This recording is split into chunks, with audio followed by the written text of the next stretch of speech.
la résistance a commencé. C'est la résistance populaire et c'est la résistance individuelle. Nous avons dit qu'il n'est pas question pour nous, qu'il n'a jamais été question pour nous de faire sécession territoriale. Ce qui nous importe, ce n'est pas de défendre des bâtiments, mais de faire en sorte que les troupes de Boumediene, qui se comportent en troupes d'occupation, n'aient aucun répit. La stratégie militaire que nous avons arrêtée, il n'est pas question de la dévoiler, mais elle est fondée sur la défense en profondeur. Elle est fondée sur la guérilla. Les troupes de Boumediene ont été harcelées sans répit par les nôtres. Maintenant, il vous appartient à vous, à nous tous, de continuer la résistance.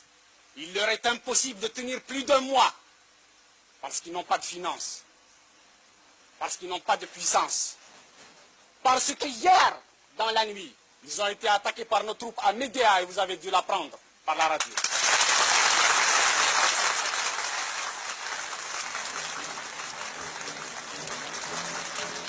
Et le colonel Sissadok, une figure légendaire, le plus ancien des officiers de l'armée de libération nationale, ne craint pas de parler très haut, malgré la clandestinité.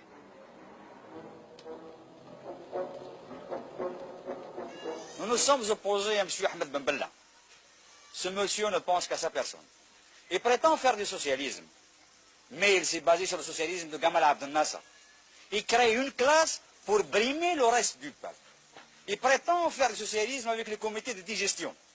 Il prétend faire du socialisme avec l'opération Sireur, avec l'opération Reboisement, avec l'opération Labour. Regardez ces montagnes qui sont devant vous.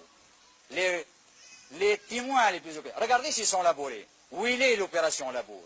Où il est l'opération Sireur? Ces enfants que vous voyez devant vous ne vont pas à l'école. L'école, la plupart des écoles est démolie.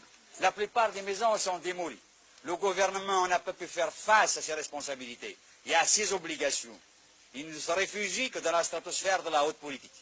Ils veulent libérer la Palestine arabe. Ils veulent envoyer des troupes en Angola. Ils veulent envoyer des troupes en Mozambique. Et l'Algérie, elle ne fait que 12 millions d'habitants. Et à ce moment-là, il y a 12 millions de gendarmes qui entendent des voix. Et l'armée du colonel Boumediene? Et l'armée du colonel Boumediene?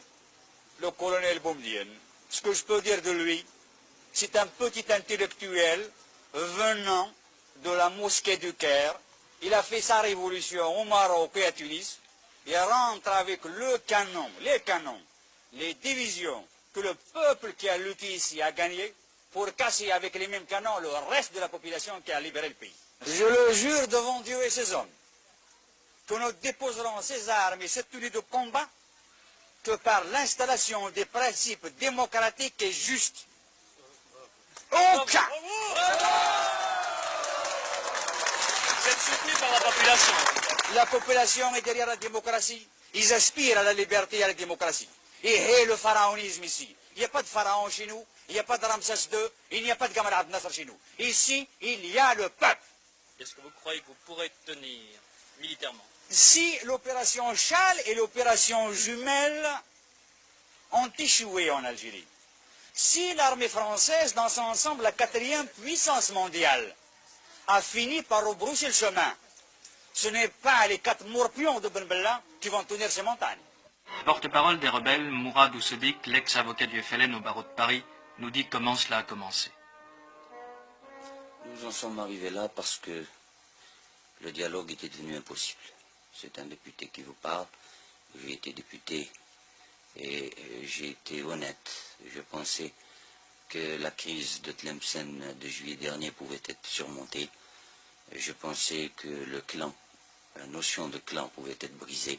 Et j'ai pendant de longs mois, avec mes collègues qui sont ici même, essayé de surmonter cela et essayé de créer un parti qui réponde aux véritables aspirations populaires. Or, nous avons assisté à une montée vers le pouvoir d'un homme, entouré d'une caméria, comprenant des hommes tels que Boumediene et tels que l'intelligentsia de l'ANP. Que s'est-il passé? On a mis, pour sauvegarder les intérêts de ce clan, un parti à l'envers. Je m'en explique, c'est-à-dire qu'une infrastructure de ce parti s'est dégagée. Et au lieu d'avoir une assise populaire, ce parti est parti, telle une pyramide, il a été construit du sommet. Il n'est plus devenu un parti au service du peuple, mais il est devenu un parti au service d'un homme. Et le processus des élections, nous avons vu la consécration progressive du pouvoir personnel, et à ce moment-là, nous avons jugé. Nous qui n'avions plus notre place, nous qui n'avions pu entamer le dialogue, et cela pendant de longs mois d'efforts, qu'il était impossible d'agir autrement, tel que nous le faisons, et nous avons jugé cette action nécessaire après une longue consultation avec le peuple algérien. On parle de fête kabyle, de problème kabyle. Je n'ai pas à répondre à un argument qui me paraît une exploitation misérable en matière politique. Il suffit de savoir que l'Algérois s'est mis en mouvement 1 mois et demi avant la Kabylie. Est-ce que l'on peut parler de fête kabyle? Il suffit de savoir que des dizaines, et même maintenant des centaines d'arrestations ont été opérées sur tout le territoire national pour savoir qu'il ne s'agit pas d'un mouvement en Kabylie. Ces combats à la frontière marocaine, vous avez une position là-dessus? Nous avons une position qui ne peut pas prêter à équivoque.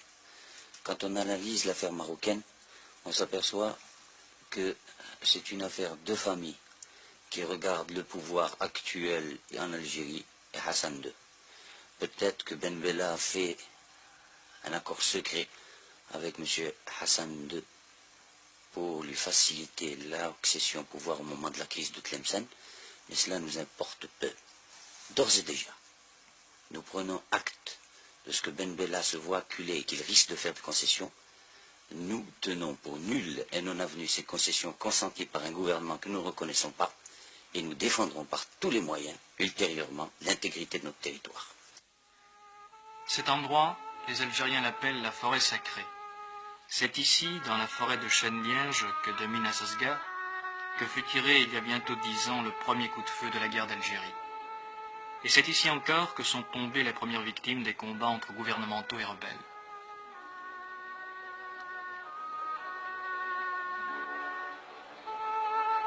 Il y avait cependant beaucoup de raisons pour que l'on ne reprenne pas les armes. Alors c'est la tombe de votre fils ici? Oui, c'est la tombe de mon fils, oui, mon fils.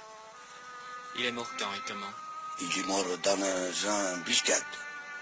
Vous ne voulez plus qu'il y ait encore du sang? Oh, il y en a marre, 7 ans. 7 ans. Vous voyez pas, à l'âge de 20 ans, c'est le Sergi. Alors plus de guerre? On ne voulait pas de guerre maintenant.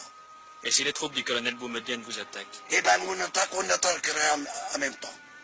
Alors ce sera la guerre. Ah oui, ce sera la guerre. Moi, je suis le premier à le prendre. À Alger aussi on s'engage. Des milliers de jeunes gens ont endossé en hâte la tenue léopard pour combattre, en principe, à la frontière marocaine. L'affaire marocaine a créé une diversion miraculeuse, unissant la population dans la même haine contre l'ennemi et faisant passer à l'arrière-plan les dissensions internes qui demeurent peut-être le vrai problème.